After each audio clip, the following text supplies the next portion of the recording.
অবস্থা আপনাদের কাছে আসতে পারছি এবং আপনাদের দোয়া আমাদের সহযোগিতা আমাদের কারণে আল্লাহ পাককে আপনাদের দোয়া গ্রহণ করছে এবং আমি আসছি আপনাদের কাছে এসেছি।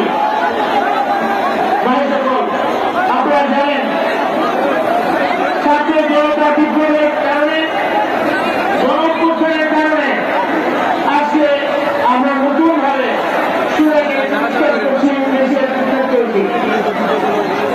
এবং এই সময় আমরা আমাদের নেতা রয়েছেন তারেক রহমান সবার আগে বাংলাদেশ সবার আগে অতীত আমি কখনো বাংলাদেশের স্বাধীনতা সার্বভৌমত্ব এবং জনগণের স্বার্থের বিপক্ষে কোনো কাজ করতে দেয়নি বা করি নাই।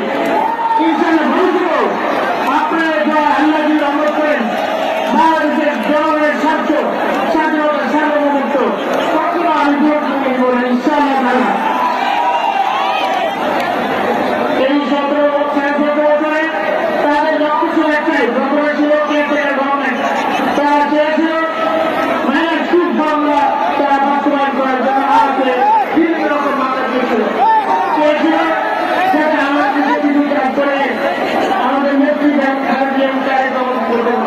আল্লাহ রহমতে আমাদের ইমানি শক্তি এমন শক্তি তৈরি করিয়েছে আল্লাহ, সেই কারণে আল্লাহ আমাদের কেউ আমাকে কিছু করতে পারে।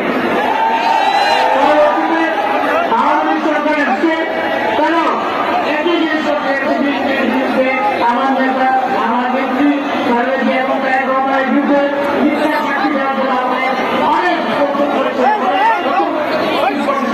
বলতে চাই না, কিন্তু আল্লাহ পাকের রহমতে সেও তারা ঠিক করতে ব্যর্থ হয়েছে। আজকে আমরা মুক্তভাবে আপনার কাছে এসেছি, সেই জন্য আমি মানুষে আবারও কৃতজ্ঞতা ব্যক্ত করছি। আমাদের নেত্রী অত্যন্ত অসুস্থ, আপনি জানেন, আমার নেত্রীর জন্য আমি আপনাদের দোয়া কামনা করছি।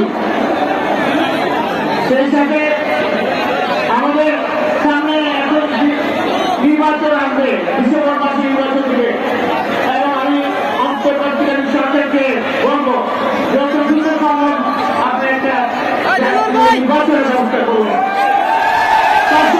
নির্বাচনের ব্যবস্থা করুন, যার মাধ্যমে জনগণ তাদের ভোট যাকে চিন্তা দিতে পারে এবং নতুন গণতান্ত্রিক নির্বাচন সরকার আসতে পারে।